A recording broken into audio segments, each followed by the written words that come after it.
Hello friends, Muskan the education point की ओर से एक और लर्निंग वीडियो में आप सभी का स्वागत है।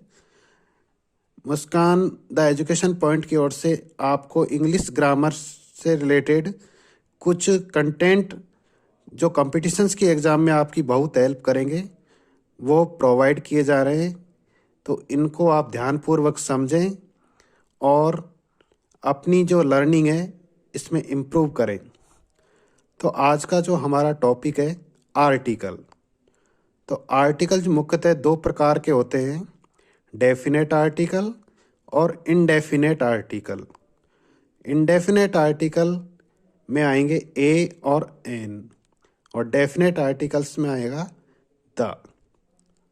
इनडेफिनेट आर्टिकल ए और एन का जो प्रयोग है, आप बचपन में भी आपको यही बताया गया कि जो 5 वॉवेल्स होते हैं इंग्लिश अल्फ़ाबेट्स में, ए, ई, आई, ओ, यू, इनसे ये अगर आ जाते हैं तो इनसे पहले आप एन का प्रयोग करेंगे और इन 5 वॉवेल्स के अलावा जो बचे हुए 21 कंसोनेंट्स हैं, अगर वो आ जाते हैं तो आप ए का प्रयोग करेंगे।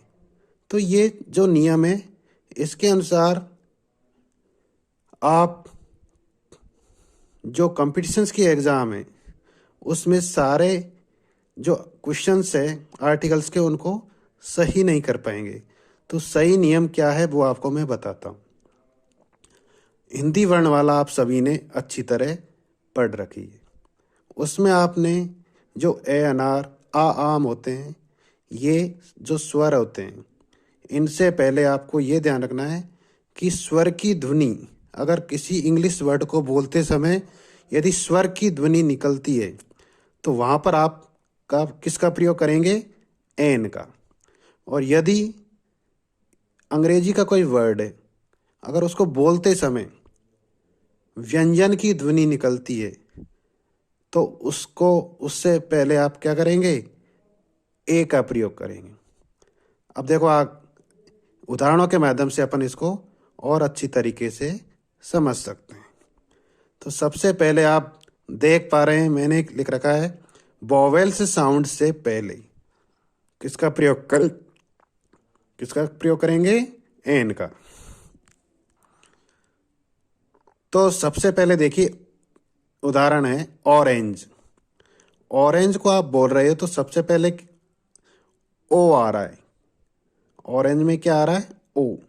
तो ओ क्या है? स्वर है। तो स्वर की ध्वनि निकल रही है, इसलिए अपन ने इसके पहले किसका प्रयोग किया है? एन का। ऐसे ही सेकंड है अम्ब्रेला।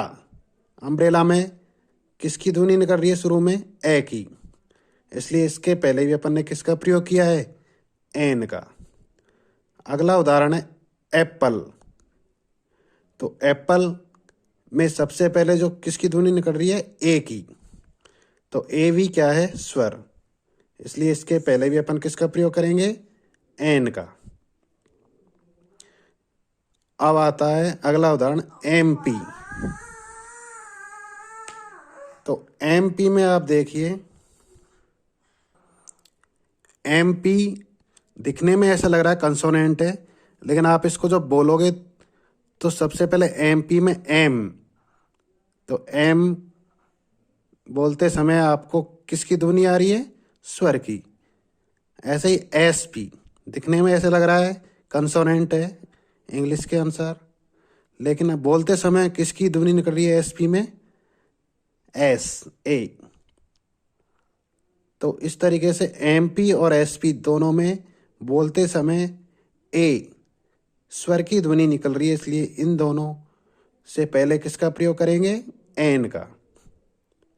अगला उदाहरण है HONESTMAN। ये दिखने में ऐसे लग रहा है कि ये कंसोनेंट है, व्यंजन है, लेकिन ये हॉनेस्ट नहीं बोला जाता, इसको सही रूप से बोला जाता है ऑनेस्ट मैन। इसलिए स्वर की ध्वनि निकलने के कारण इसमें अपन किसका प्रयोग करेंगे? एन का। ऐसे ही ये हावर नहीं बोलता, ये बोलता है आवर। आ की ध्वनि निकलने के कारण, स्वर की ध्वनि निकलने के कारण इसमें भी अपन एन का प्रयोग करेंगे। अब देखिए आगे, ये तो हुए एन के प्रयोग। अब देखिए ए के प्रयोग। ए में का प्रयोग कहाँ करेंगे? कंसोनेंट्स अर्थात व्यंजन की ध्वनि जहाँ से निकलती है, जिस वर्ड के बोलने से, इंग्लिश वर्ड को बोलते समय यदि व्यंजन की ध्वनि निकले तो उससे पहले अपन किसका प्रयोग करेंगे? ए का। जैसा कि आप उदाहरण देख पा रहे हैं, पहला उदाहरण है BALL बॉल, पे बकरी बाला। तो बे की ध्वनि निकल रही है, इसलिए बे क्या है? एक व्यंजन है। तो इसके पहले अपन किसका प्रयोग करेंगे? ए का। अब आगे देखिए CAT कैट। कैट में क्या आ रहा है? देखिए सबसे पहले बोलते समय के, तो के क्या है? एक व्यंजन है, इसलिए इसमें किसका प्रयोग करेंगे? व्यंजन की ध्वनि निकल रही है, इसलिए ए का। इसी तरीके से यूनिवर्सिटी प्रोफेसर, तो ये दिखने में क्या लग रहा है? वॉवेल्स, इंग्लिश अल्फ़ाबेट के अनुसार, लेकिन बोलते समय क्या बोल रहा है? यूनिवर्सिटी। तो ये क्या है? एक व्यंजन है, तो व्यंजन की ध्वनि निकल रही है, इस कारण यूनिवर्सिटी में अपन ए का प्रयोग करेंगे। अगला है ONE वन आइड मैन। अब दिखने में ओ क्या लग रहा है? ओ वॉवेल्स लग रहा है, लेकिन इसको अपन बोलते समय ONE क्या बोल रहा है? वन। और वन में जो व है वो क्या है? एक व्यंजन। इसलिए व्यंजन ध्वनि निकलने की वजह से इसमें अपन ए का यूज करेंगे। आगे है यूरोपियन कंट्री। इसमें भी आप देख पा रहे हैं जो ई है वो ऐसे लग रहा है कि ये क्या है? ई, वोवेल्स है, लेकिन इसको बोलते समय ये क्या बोलेगा? यूरोपियन। तो यूरोपियन में जो ये है वो क्या है? एक व्यंजन। तो व्यंजन ध्वनि निकलने की वजह से इसमें भी अपन ए का यूज करेंगे। अगला है ₹1 नोट। तो ₹1 नोट में भी ONE को क्या बोलेंगे? वन। और वह क्या हो गया? व्यंजन। इस वजह से इसमें भी किसका प्रयोग करेंगे? ए का।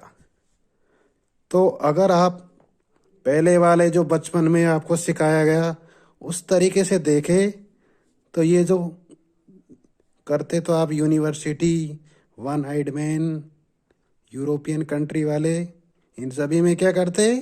एन भरते, और आपका उत्तर क्या हो जाता? गलत। तो इस वजह से अब आपको इंग्लिश कंपटीशंस की कोई भी एग्जाम हो, उसमें यदि आर्टिकल से रिलेटेड कोई क्वेश्चन आता है जिसमें ए और एन आपसे भरवा रहे हैं, तो आपको अब गलती नहीं करोगे, क्योंकि आपको केवल एक चीज़ ध्यान रखनी है, यदि इंग्लिश वर्ड का जो आया है उसमें वॉवेल साउंड अर्थात स्वर की ध्वनि निकल रही है, तो बोलते समय अगर स्वर की ध्वनि निकल रही है तो आप क्या भरोगे? उसमें एन यूज करोगे। और अगर बोलते समय व्यंजन की ध्वनि निकल रही है तो आप किसका प्रयोग करेंगे? ए का। इसी तरह की और लर्निंग वीडियो को आप देखना चाहते हैं तो इस चैनल्स को सब्सक्राइब करें और अधिक से अधिक दोस्तों के साथ शेयर करें। आपके सजेशंस एंड रिप्लाई का हमें बेसब्री से इंतज़ार रहेगा। Thanks for watching the video.